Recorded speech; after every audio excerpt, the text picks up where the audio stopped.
Instead of us to focus on God and what God is saying, the sons are focusing on the little money in their bank account.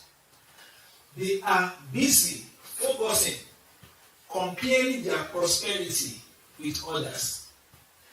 They are focusing on why they are not qualified for what the Father wants to give to them.